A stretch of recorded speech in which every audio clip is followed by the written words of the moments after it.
C'est fait. Je suis parisien.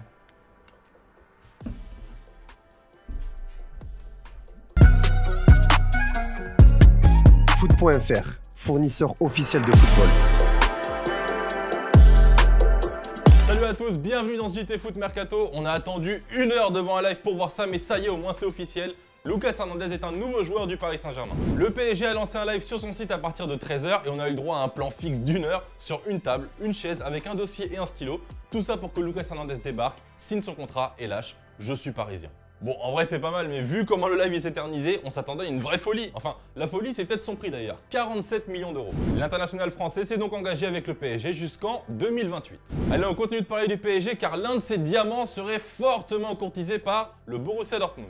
Et ce diamant, eh bien, c'est Warren Zaïre-Emery, la pépite formée au PSG qui serait donc sur les tablettes de Dortmund selon RMC Sport. Alors, je te rappelle qu'ils ont perdu Jude Bellingham parti au Real contre un peu plus de 100 millions d'euros. Donc là, ils sont en quête d'un nouveau joyau, clairement. Et le club allemand aurait été séduit par la première saison en pro du jeune milieu de terrain. Il a 17 ans, on le rappelle, mais il a quand même participé à 31 matchs cette année pour 2 buts marqués. Si tu t'en souvenais plus, c'est lui qui détient le record du plus jeune joueur à avoir débuté en Ligue 1 sous le maillot du PSG. C'était face à Clermont en août dernier. Et en Ligue des Champions, il a aussi marqué l'histoire puisque face au Bayern Munich, il est devenu le plus jeune titulaire dans un match à élimination directe dans l'histoire de la compétition. Alors évidemment, Paris souhaite le prolonger, mais son contrat court jusqu'en 2025, donc il faut pas trop tarder quand même. Surtout que le joueur serait également dans le viseur d'Arsenal et de Manchester City. Tiens d'ailleurs, question du jour l'équipe, à la place de Warren Zaïre-Emery, est-ce que vous signerez à Dortmund dès cet été? On sait que c'est un club parfait pour faire exploser les cracks, donc dites-moi ce que vous en pensez et on en parle demain. Et vendredi, Guillaume vous demandait quelle serait la recrue idéale pour le Milan AC. Bon, ceux qui ont répondu Pulisic, je vous ai vu, vous inquiétez pas, mais entre-temps, l'accord entre Chelsea et les Milanais a été trouvé, donc celui qui est arrivé juste derrière, c'était Alvaro Morata. Donc globalement, vous êtes chaud pour le voir débarquer à Milan. On verra bien. On va rester un petit peu en Serie A pour parler de la Juventus qui est en plein chantier dans ce mercato, tu vas voir. Déjà, première grosse info de la journée, elle nous vient du Corriere dello Sport. La vieille dame préparait une offre pour Romelu Lukaku. Pour le moment, le Belge est de retour à Chelsea après son prêt d'une saison à l'Inter Milan. Mauricio Pochettino compterait sur lui, donc ça va pas être facile, d'autant plus que les Milanais feraient tout pour le faire revenir définitivement. Donc voilà, grosse concu entre la Juve et l'Inter pour la pointe de l'attaque, et concernant leur défense, les Bianconeri auraient ciblé un autre joueur de Première Ligue, Aymeric Laporte. Le Manchester Evening News a annoncé hier que le prix de l'international espagnol était fixé à 30 millions d'euros et que la Juventus serait fortement intéressée. Avec l'arrivée de Josko Gvardiol à City, Laporte aura encore moins de temps de jeu et pourrait donc rebondir en Serie A, dans une équipe où Leonardo Bonucci n'entrerait plus dans les plans de Massimiliano Allegri. Son gros salaire poserait problème et la direction turinoise pourrait décider de s'en séparer au plus vite, donc préparez-vous à voir la rumeur OM reprendre de l'ampleur, moi je le sens. Et pour terminer avec la Juve, la piste Nicolo Zaniolo se refroidirait à cause de l'arrivée d'un nouveau concurrent dans la course et pas n'importe lequel, Al Hilal.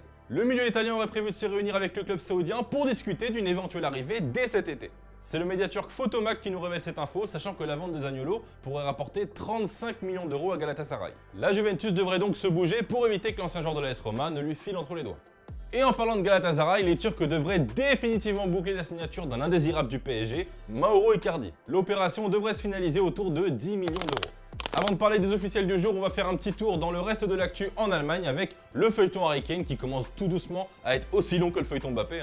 Après s'être vu refuser une offre de 70 millions d'euros par Tottenham, le Bayern compte bien faire une offre de la dernière chance qui serait de 80 millions plus bonus. Cependant, les Spurs auraient toujours espoir de prolonger leur attaquant et pourraient donc encore refuser l'offre bavaroise. Toujours en Allemagne, ça chauffe pour Franco Nora à Gladbach, accord trouvé entre le club allemand et le stade brestois. L'ailier va donc quitter la Ligue 1 contre une somme de 10 millions d'euros et signera 5 ans au Borussia Mönchengladbach. Et une info plutôt triste, on a appris le décès de Luis Suarez, légende du FC Barcelone et du football espagnol en général. Il était le premier joueur espagnol à avoir remporté le Ballon d'Or, c'était en 1960, et il nous a quitté à l'âge de 88 ans des suites d'une maladie. Les officiels du jour, en plus de Lucas Hernandez au Paris Saint-Germain, donc Noah Lang qui s'est engagé au PSV Eindhoven en devenant au passage la recrue la plus chère de l'histoire du club néerlandais, 15 millions d'euros. L'ancien joueur de Bruges va donc retrouver l'Eredivisie après y avoir joué sous les couleurs de l'Ajax et de Twente. On termine ce JT avec l'image du jour, Kylian Mbappé qui s'est bien amusé hier lors d'un petit five au Cameroun avec des enfants. Bon par contre, il a vraiment pas eu de pitié pour eux. Je vous laisse voir ça. Prenez soin de vous et on se dit à demain pour un nouveau JT.